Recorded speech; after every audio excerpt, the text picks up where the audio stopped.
Hello, my fellow Americans, and welcome to the Burden of Truth podcast. I know it's been a couple weeks since I've been on here, and I will have a podcast on where I've been the last couple weeks. This is not that one, but I will definitely give you one of those. I will have a special podcast to discuss where I was and what's been going on the last couple weeks. But for right now, thank you for joining me on the Burden of Truth podcast. If you would please subscribe and share this with all of your friends, I think they will enjoy it, because what this is exactly what it says in the title. It is a twist on the burden of proof, and I made it the burden of truth. And so what I'm going to speak to you today is the truth and nothing but the truth. And today we're going to call this episode today Definitions and Their Change. So we'll say definition changes. That'll be the best that'll be a better English version of that. So definition changes. And what we're going to do is I decided to go back to my trusty 1967 dictionary, and unabridged to the best of my knowledge. And we're going to look at some definitions from 1967 and how they're being changed today. And not just definitions in our dictionary, but definitions of what we have known most of our lives to be truth that are being twisted into something completely different today. And so to start that, I'm going to read you a quote, and then I'll tell you who this quote was from. If you tell a lie big enough and keep repeating it, people will eventually come to believe it. The lie can be maintained only for such a time as the state can shield the people from the political, economic, and/or military consequences of the lie. It thus becomes vitally important for the state to use all of its powers to repress dissent, for the truth is the mortal enemy of the lie, and thus, by extension, the truth is the greatest enemy of the state. I should have put that in my opening video. The truth is the greatest enemy of the state. That is Hans Goebbels, Hitler's one of Hitler's men. It is reference to him. They don't have actually proof that was him, but it's always often referenced to him. Goebbels, depending on how you say it, G-O-E, yeah, you get it. From World War II. Back in the 1920s, Hitler was writing his Mein Kampf. This is obviously 15, 20 years before the start of World War II, about 10 to 15 years before Hitler took power. But as it was said by the OSS psychological profile of Hitler, described by his use of the big lie, is what they called it. His primary rules were: never allow the public school, ooh, wow, that came out of nowhere. Never allow the public to cool off. Never admit a fault or wrong. Never concede that there may be some good in your enemy. Never leave room for alternatives. Never accept blame. Concentrate on one enemy at a time and blame him for everything that goes wrong. People will believe a big lie sooner than a little one, and if you repeat it frequently enough, people will sooner or later believe it. So Goebbels did describe the big lie in a different language in an article he wrote in 1941 when he called it Churchill's Lie Factory. So they were twisting it, basically saying, just like to the line it says, never accept blame, concentrate on one enemy at a time, and blame him for everything that goes wrong. We see in our current administration that everything is being blamed on Russia. Russia, Russia, Russia, Russia, Russia, Russia, Russia, Russia, Russia. Everything. Everything. And so if we use Goebbels' own words and the profile from Mein Kampf on how that works, I'm not making associations there, but I am saying it's pretty close. We'll just say that. So let's start with today, and maybe a great lie, or we'll call these changes of truth, but a great lie that is being spread today. Just even today, we saw that our economy was backwards again for the second quarter in a row. That is the true definition of a recession. So technically, since the beginning of our economy, if you have a GDP that is negative for 2 quarters in a row, that would be a recession. So we are in a recession. I'm sorry to break that to you. If you're watching this video or this podcast, you're already in the know. You already know the shenanigans that are being played. But if this is your first time and I'm educating you here today, we are in a recession. And as much as they're going to try to twist this and change it and change the fact that it's not a recession and change the definition, again, today's podcast is definition changes, we are in a recession. So we are 2 negative quarters of GDP. We also have in the news today, Build Back Better is now being changed because we have a moderate senator in Manchin saying he's going to go along with the new plan that is only $700 and some billion. And so I want to talk about inflation, the definition of what inflation is in my trusty book here, and what that actually means to us here. And so let's pull that up as I'm speaking here. But if our inflation is at 9.1%, again, they've changed that definition back in the late 70s or early 80s. If we looked at the definition of inflation back then and how it was calculated, we'd see that our country is actually at probably 20% or more inflation. So realize that all these definition changes I'm talking about are to try to make it look like we're not as bad off as we are from an administration standpoint. So the great sell is in. It's like a used car. Our current administration is like a terrible used car dealer that tells you there's nothing wrong with the car, even though it's been flooded, it's rusted out, the engine's been fixed just to get you off the lot before, and there's no warranty. Okay? There's no warranty coming for what we got right now. Elections have consequences. We either elect different ideals and people who truly want to represent us and stop spending money, again, to the inflation specifics here, or we're going to be in trouble. So right now, we have Build Back Better, and they're changing that to the Non-Inflation Reduction Act. The Non-Inflation Reduction Act. That's what we're changing Build Back Better to. In a moment, I'm going to read you the definition of socialism, and it'll show you some direct correlations to that. I'm guessing they're going to try to change the definition of what socialism is to. So let's look at inflation here. Inflation. In the 1967 dictionary, and I'm not going to bore you, but I just want you to hear this. A swollen state to great extent, an increase of the currency of a country by issuing much paper money. A sharp and sudden rise of prices resulting from a too great expansion in paper money or bank credit. A sharp and sudden rise of prices resulting from a too great expansion in paper money or bank credit. Inflation. So what are we going to do about it? We're spending too much money, we're printing too much money. That's the definition of inflation. But today we're talking about Build Back Better, and we're going to fix inflation by naming it the Non-Inflation Reduction Act. And then we're going to put almost $1 trillion into it. So let's spend more cash, print more cash, and put it more into the system to help inflation when we just looked at the definition of inflation as overspending. Too much cash in the system. Okay, so that makes perfect sense to you or I'm sure. I am absolutely sure. So the next definition I want to look at, and to go back to, we saw that inflation was 9.1% last week is what the numbers came out as. Do you know anything in this market right now, in this country, that is at 9% inflation? 9% more than what it was before. I'd actually like to see some comments on what is only 9% more than it was a year and a half ago. Anything, because I'm trying to find it. I mean, even my water bill is up. I talked about Reggie in my last podcast, and Reggie was makes our electric bill go up 30%. So show me anything that's only 9%, and then you'll understand, Democrat or Republican, why definitions truly matter, why the truth truly matters. Get aside from the politics, and where 9.1% came from.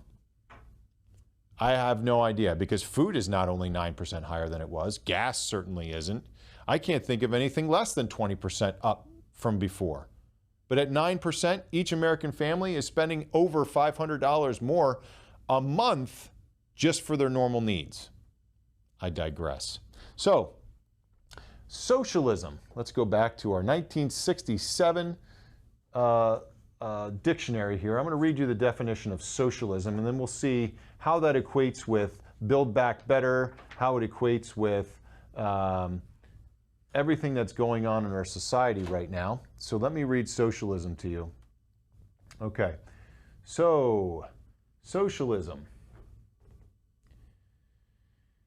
Oh, a theory or system of social organization by which the means of production and distribution are owned, managed, or controlled by the government, state socialism, or by associations of workers, guild socialism. A political movement advocating or associated with the system, the practice of such a system. So a theory or system of social organization by which the means of production and distribution are owned, managed, or controlled by the government. Socialism. So I don't see anything that we're doing, Build Back Better. We're going to have the government control everything. We have the government controlling farmland and agriculture. They're trying to get into that market. We have the government controlling everything from our Second Amendment rights to our First Amendment to the censorship of everything. The government is literally declaring tyrannical rule over you right now. If you followed my podcast and you saw the Declaration of Independence that I read, everything, not everything, but all of the lines that I read through there in our Declaration of Independence was a divorce decree to the king, saying that he was manipulating and he was not giving our liberties and freedoms.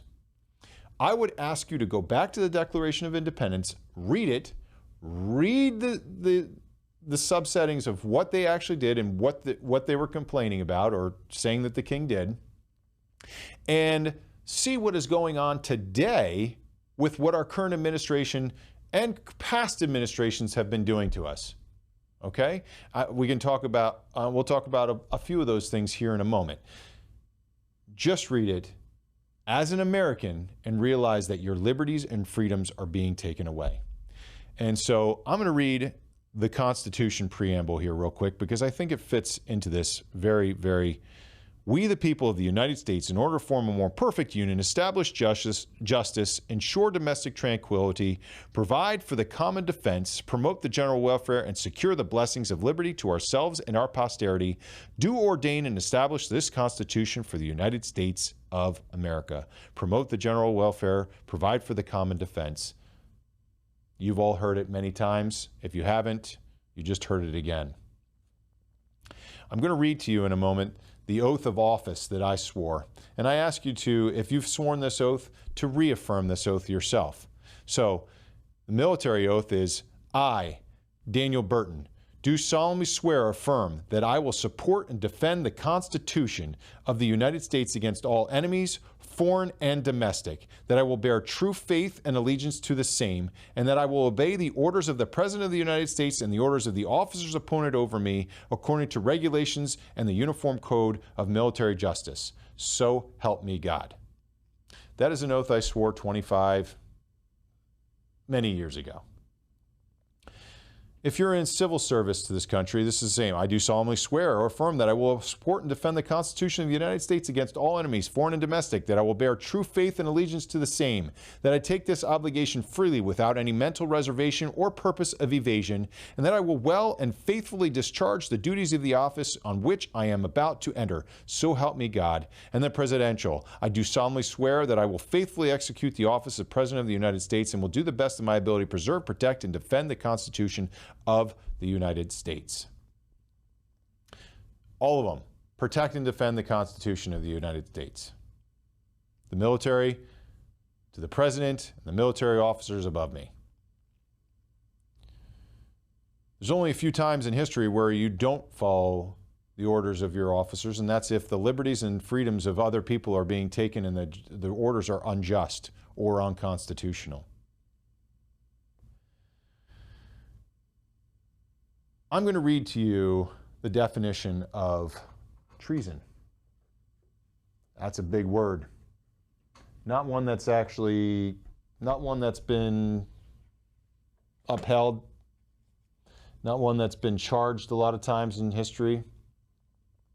But I'm going to read it because treason is basically, well, just read it. It's not basically. The betrayal of one's country or ruler, treason by a citizen of the United States as defined in the Constitution, consists of only in levying war against them or in adhering to their enemies, giving them aid and comfort. An act against any individual does not constitute treason, the betrayal of trust, duty, and friend. So, treason, it's literally in our Constitution that if you help and abet an enemy of the United States, or you break the Constitution, that you are committing treason. And so the reason I bring this up is something that, quite frankly, has upset me legitimately for many years, or for a year now, because we're coming up onto the anniversary. And that is our Afghanistan debacle of debauchery.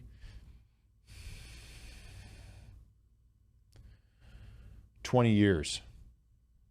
My brothers and sisters were there. And we decided it was okay to leave $85 billion worth of equipment. You can Google that. Now they're trying to say it's fact-checked and all this other stuff. I've seen articles from USA Today and all the other major players that said that there was billions of dollars of equipment. Now they've all recanted, saying there's only millions, but there's still lists of thousands and thousands of vehicles and so on and so forth. So regardless of the amount of military equipment we left behind, we left a lot of equipment to our enemy.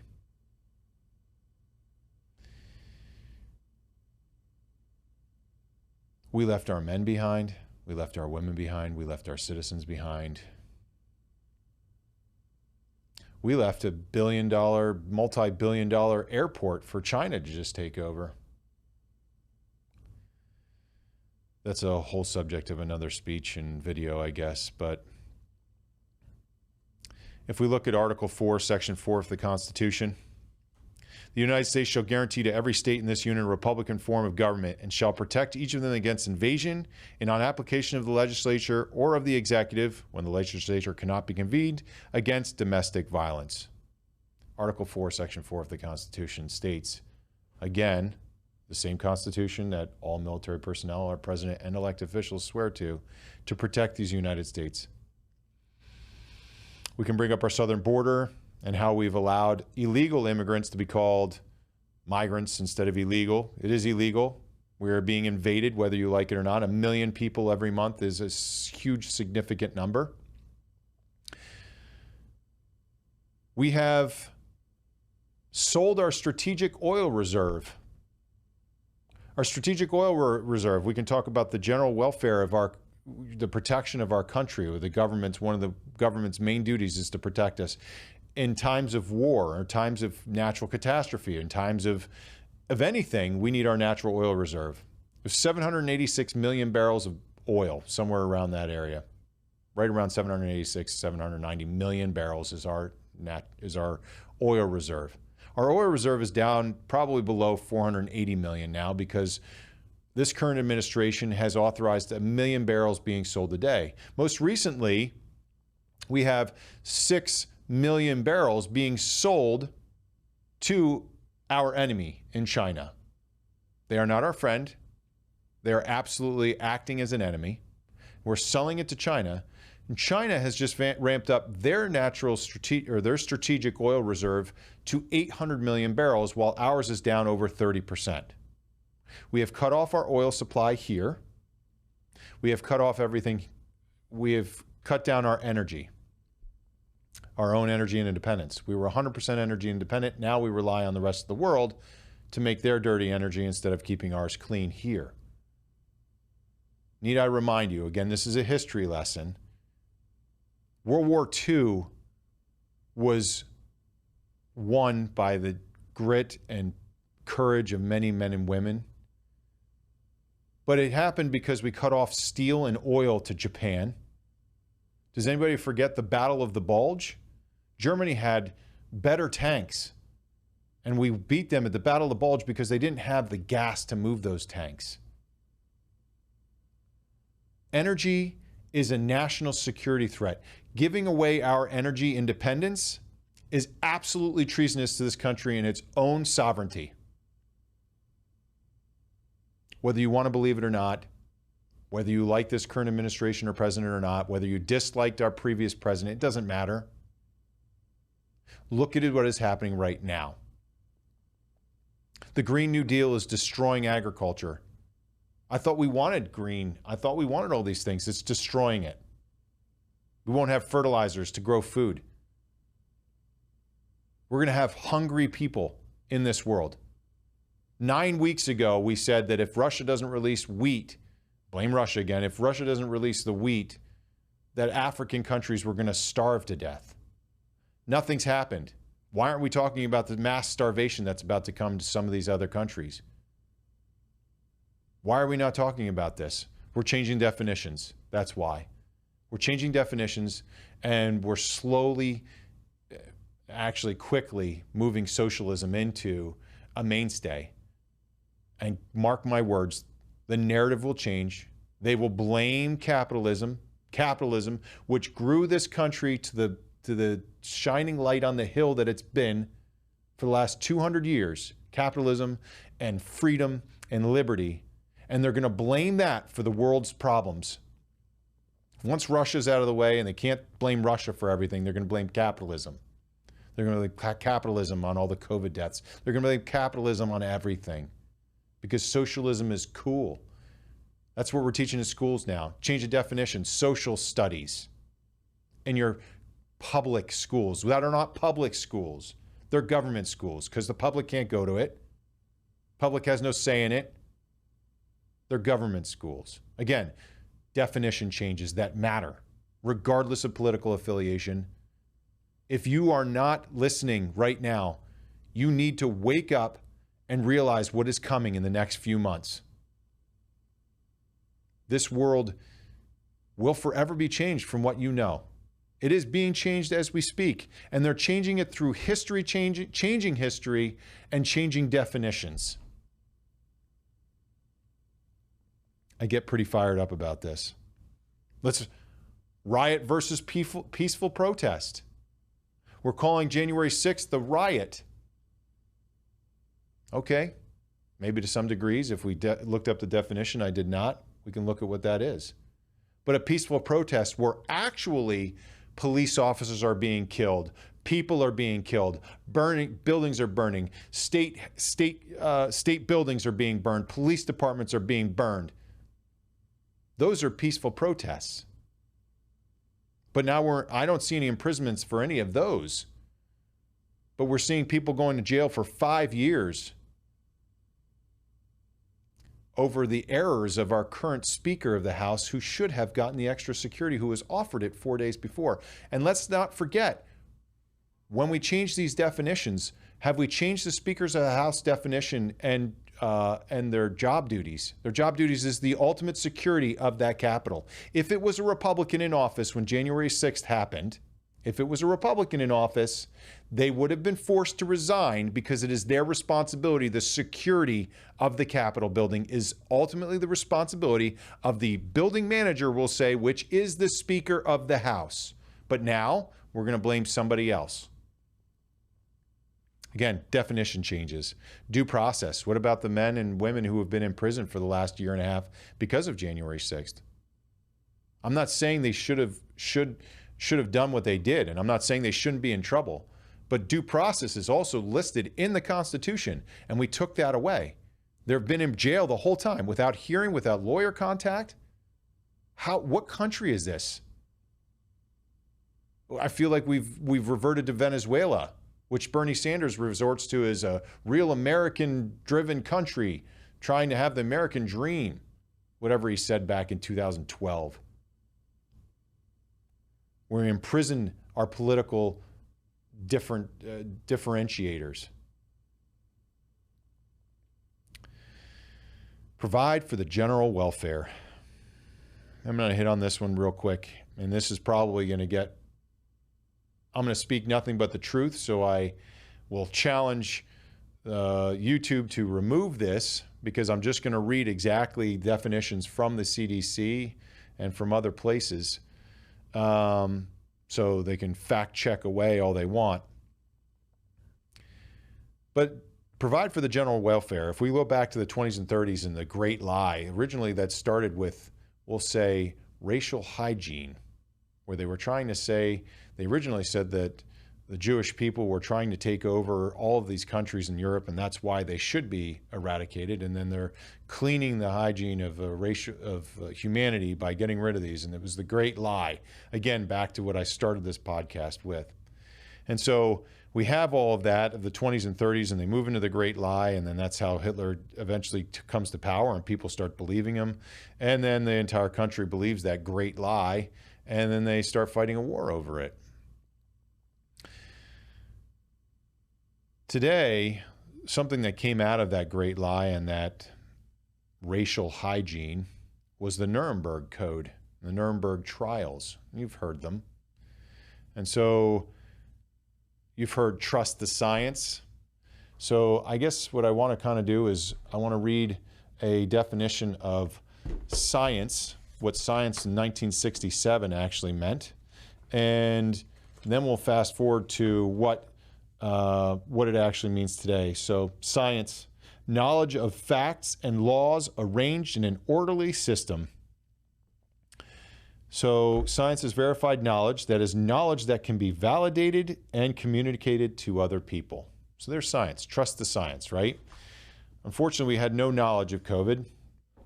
Unfortunately, we had no knowledge because it usually takes 4 years for vaccines to be approved, and we have a vaccine definition. Any preparation, especially one of the bacteria or a virus of a specific disease used for preventative inoculation against a disease. So for example, they use the virus causing cowpox, prepared for use in preventative inoculation against smallpox. Smallpox vaccine all but eradicated the even existence of smallpox. I'm going to read to you the definition of the CDC.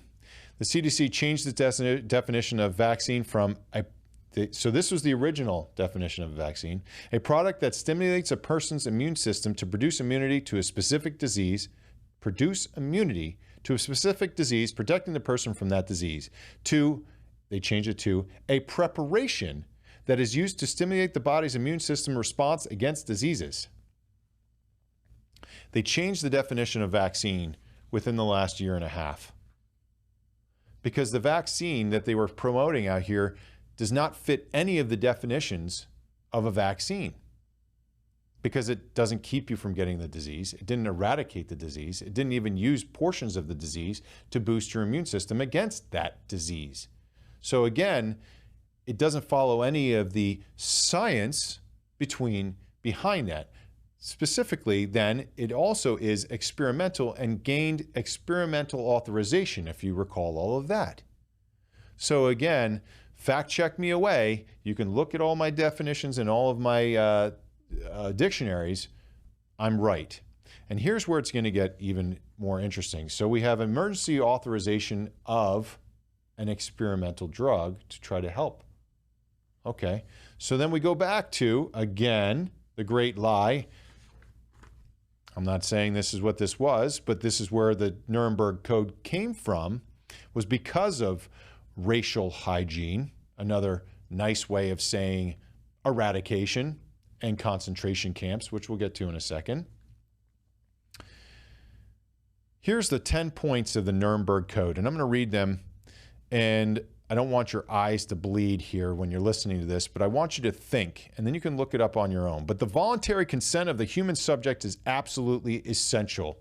This means that the person involved should have legal capacity to give consent should be so situated as to be able to exercise free power of choice without the intervention of any element of force, fraud, deceit, duress, overreaching, or other ulterior form of constraint or coercion, and should have sufficient knowledge and comprehension of the elements of the subject matter involved as to enable them or him to make an understanding and enlightened decision. This latter element requires that before the acceptance of an affirmative decision by the experimental subject, there should be made known to him the nature, duration, and purpose of the experiment, the method and means by which it is to be conducted, all inconveniences and hazards reasonably to be expected, and the effects upon his health or person which may possibly come from his participation in the experiment. The duty and responsibility of ascertaining the quality of consent rests upon each individual who initiates, directs, or engages in the experiment. It is a personal duty and responsibility which may not be delegated to another with impunity. In a nutshell, experimental drug, emergency authorization, they're holding back 50,000 pages of information on studies that were done through different pharmaceutical companies on said experiment, and they are not allowing people to see those studies. They're not allowing people to see the actual outcomes. They're shading everything from the outcome of what some of the side effects are. So again, we're breaking rule number 1 under the Nuremberg Code. So when Fauci last week says, yes, I'm sure I'm going to be brought to court over this whole thing, this is probably exactly what he's talking about. I've had enough of the lies. I've had enough of the evil. I've had enough of the test body that they're using in the American people, and especially forcing, we now see even our president had COVID last week. So sad to hear that he had COVID, but he also had how many boosters, how many vaccines, how many other shots have we had? I don't know what shots I got when I was in the military, but it's absolutely abhorrent that we're forcing our National Guard to get these shots. I'm going to touch that on us in a second. Actually, I'll bring it up now. Let's just look at our military fighting force. If we are forcing mandates of vaccines on our military, and we're losing military forces, our recruitment is down by over 50% to get our military. Where do we currently stand as a military force to protect this nation and the world from the tyrannical rule that is coming after it? We have significantly depleted our military. We have given military weapons to other countries. We have given $60 billion to Ukraine. $60 billion. That is, in effect, what we've spent over 5 years or more, the first 5 years of the war in Afghanistan. In Iraq, the war on terror, we spent that much money. And look at the headway that we made over there. And yet we gave $60 billion the last few months to Ukraine. Where's that money? Where's the military fighting force? Why is Ukraine even still fighting this war with $60 billion? I'll tell you, because we gave it to the most corrupt country in the world, and you're seeing Zelensky coming out as the man that he is. I digress. Those are all things that we've lied about. Our military lied, our administration lied about having bioweapons facilities there when Putin said there was. We said there wasn't. Then all of a sudden that there was. We said there was 12. So sorry, they were just for defensive actions. That's all we got, though. And then it came out just a couple weeks ago that we actually had like 45 bioweapons factories in Ukraine. Okay. Meanwhile, our president's son is on the board of the company that helped facilitate a large sale of our strategic oil reserve, which I didn't touch on before. So back to the Nuremberg Code. When I get fired up, I jump around. You guys have learned this by now, so you're sticking with me. The experiment should be such as to yield fruitful results for the good of society, unprocurable by other methods or means of study, and not random and unnecessary in nature. The experiment should be so designed and based on results of animal experimentation and a knowledge of the natural history of the disease or other problem under study that the anticipated results will justify the performance of the experiment. There were patents on this in 2019. There were not studies done effectually with a timeline long enough to know the long-term repercussions of this and what this actually does. So an experiment was just done without authorization against the Nuremberg Code, breaking the Constitution for the public welfare. Please, please wake up to what is being done to you. Please wake up to what is being taken from you.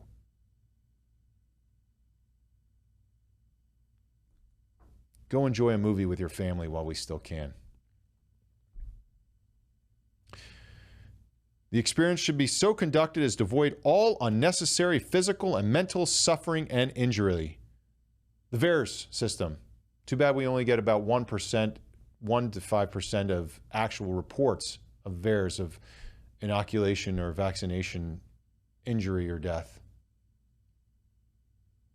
No experiment should be conducted where there is a priori reason to believe that death or disabling injury will occur, except perhaps in those experiments where the experimental physicians also serve as subjects.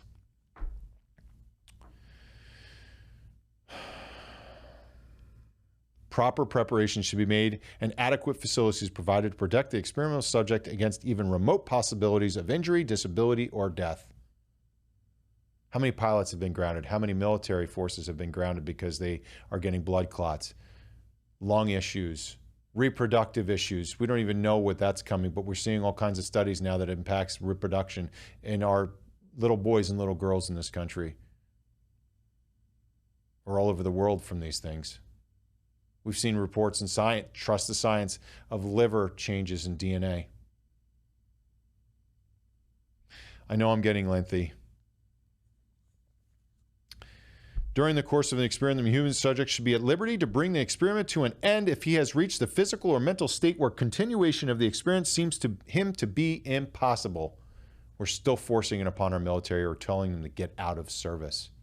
We are destroying our military. And all of those that are on the conspiracy theory side that think our military is going to save us from this thing, they're destroying our military right now. The only thing saving this country right now is the Second Amendment and people being able to protect themselves from invasion, because we're destroying our military. Our borders are open. We're being invaded every single day with drugs and sex and slave trafficking that we've never seen. During the course of the experiment, the scientist in charge must be prepared to terminate the experiment at any stage if he has probable cause to believe in the exercise of the good faith, superior skill, and careful judgment required of him that a continuation of the experiment is likely to result in injury, disability, or death to the experimental subject. How many deaths have we seen because of said experiment, and yet Fauci still is pushing it?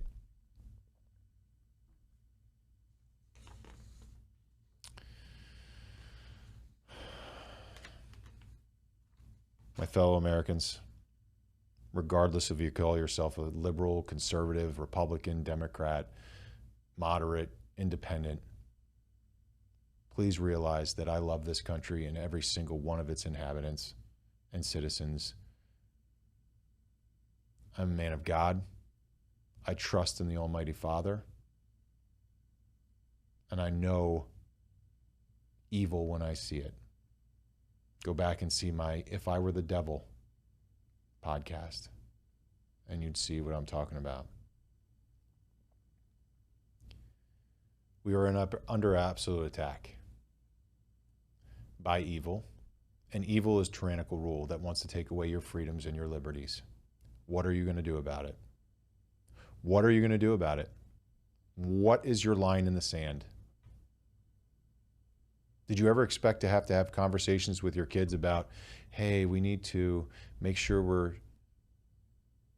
keeping food around, or we got to get some chickens, or we got to do this, or we got to do that? Did you ever expect, because we won't be able to go to the store and get food? Even the president said that there's going to be food shortages. He said that months ago, and he said it was going to come in the fall, but nobody's ever been mentioning that. Go to your food store.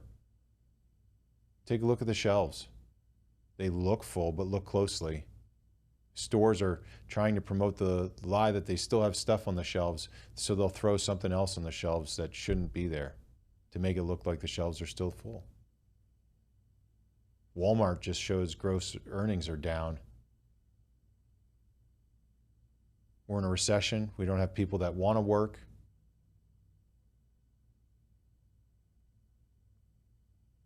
Socialism is made out to be cool with social studies.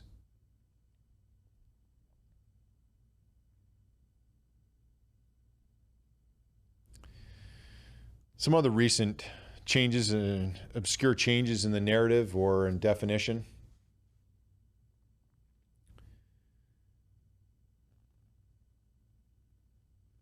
Life. That's a big one lately.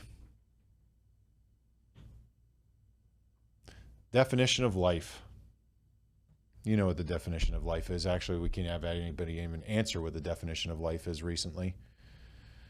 But if I found life on Mars, if I found a bacterium on Mars, we would call it life, but we don't want to call life in a mother's womb anything other than that.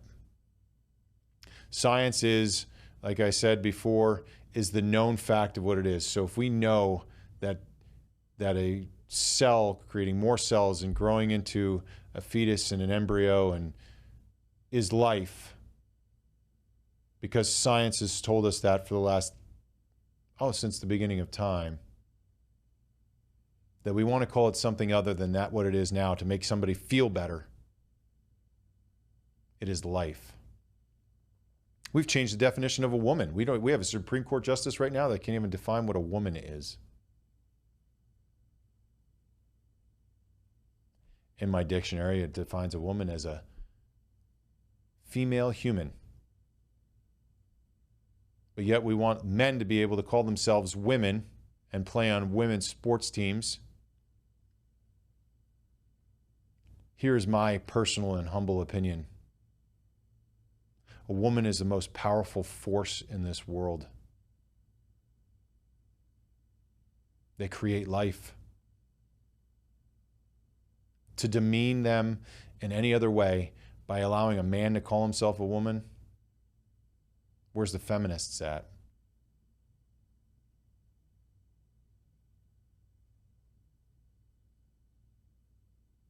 The name and title of mom is the most powerful name on this earth, other than God in heaven and Jesus, right? But mom. Grown men in battle cry to their moms. Babies cry to their moms. To demean that is something that really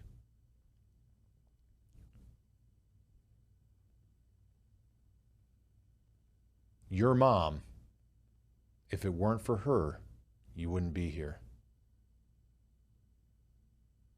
You better love your mom. Stop demeaning what a woman is by changing the definition of what woman is, or changing the definition of mother.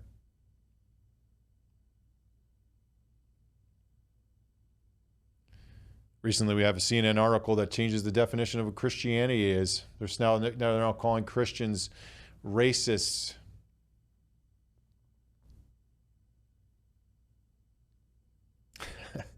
Thank you, CNN. I did not know that because I believe in Jesus as my Savior, that I'm a racist.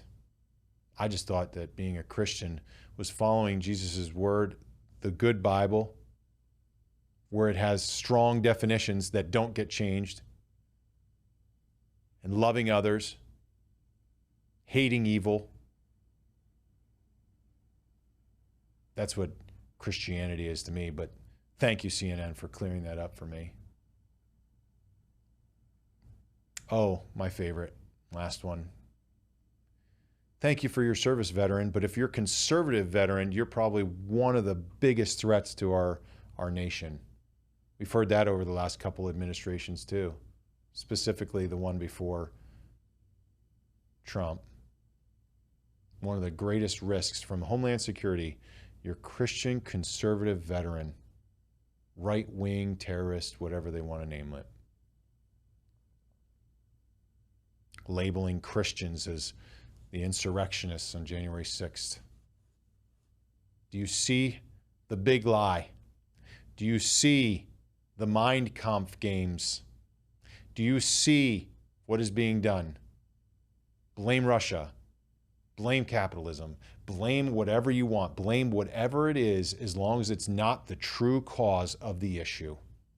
The Green New Deal. We'll put a nice spicy name on it to make everybody think that the lie is great. The Patriot Act. The Affordable Care Act. Nothing affordable about it. Nothing patriot about it.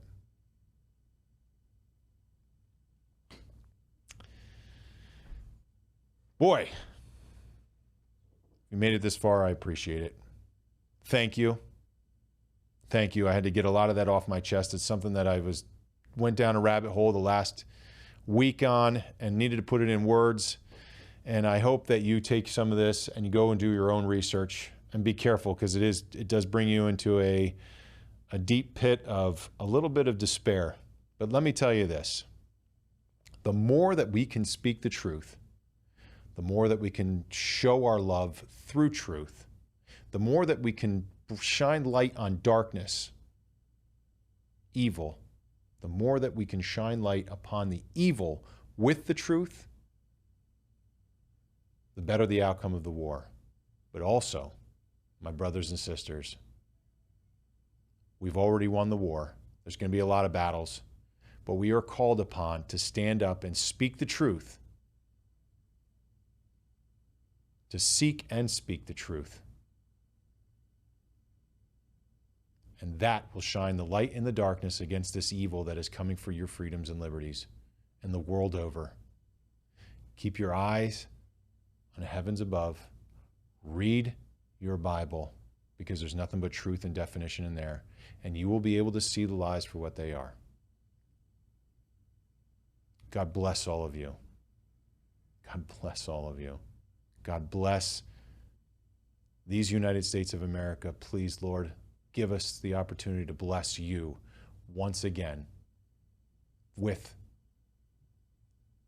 the United States of America. And Heavenly Father, watch over all of these folks that are watching this and let them be the warriors that they're being called to be out in this war of good versus evil. So thank you. Thank you for watching the Burden of Truth or listening to the Burden of Truth podcast here today. I know I went down a crazy hole, but I just wanted to get a lot of that off my chest. And we'll touch base on a lot of different things, but thank you. Go be Americans. Speak and seek the truth. Stand tall. Put on the armor of God. Thank you.